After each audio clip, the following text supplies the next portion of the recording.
So what's your vision here? What do you want to, like your final goal here?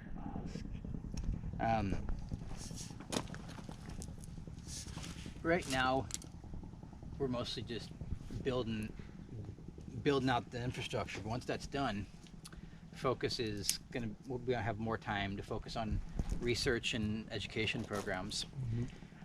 So I think the question we keep getting is like, how do you take this? How do you take the ideas of self-reliance and put them into a city, into a small, like a village?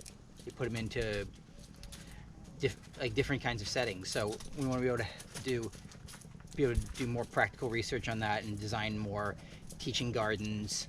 An example of what could be built on like a 3 meter by 2 meter like balcony.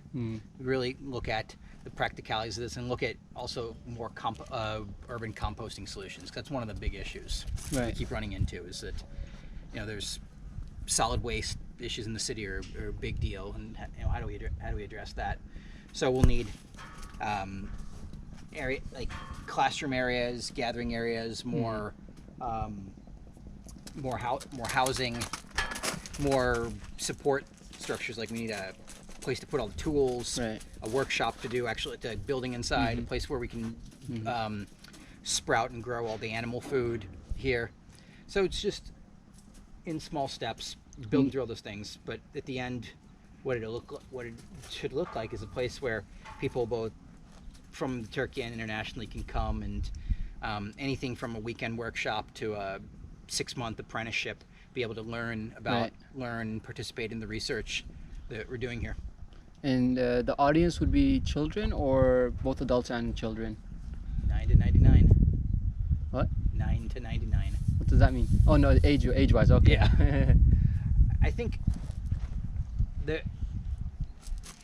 I want to work with people where they're at in their lives. I mean, people of different ages are going to have different questions. I mean, obviously working with children is important, but to get children involved, you need parents to buy in. Right, yeah. It has to. Yeah, it's work with both. Has to be able to reach everyone. And you mentioned something about disabled children. How does that integrate into the whole thing? Well, I think the first step of getting people to support living in a natural way is to get people to support the nature. Right. Is if people respect the animals, the air, the soil, the water, the nature, then it's a lot easier to get them to actually think about these issues. If they don't give a shit about those, or they think that those things are just like things that get in the way, or they're problems, which surprisingly a lot of people do, it's hard to reach them with some of these ideas. So I think getting people to at least come into nature and experience it, not be afraid of it, realize that it's something they can connect to and something that's worth making an effort to save, then I think we can get a lot more done. So one of the populations, one of the groups we want to be able to reach is people with developmental challenges, both youth and adults, because I think that there's almost no content, there's no programs available to them to really, very few to actually get them out into the nature and experiencing the animals. So we felt that animals are really great with kids, and especially kids who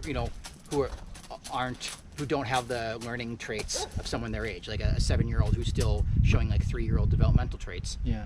A donkey's a fantastic thing for them, because a 7-year-old's going to be big and going to have a larger, more physical body. But if their mind is only learning at a level of like a 3-year-old, having something that they can touch and play with, something that's going to be gentle, that they can love on, but also they can learn, like have some experience with, I think that's fantastic. Yep. So I think the donkeys and the smaller goats are I think really good animals for people with developmental challenges to come and experience and learn to love the nature. Awesome. Well, hopefully I'll be visiting soon and see what kind of progress you guys made and help with more progress. Come back and see me. Bring kufta. Will do. Thank you. So nice to spend time with you guys. Bye. Bye.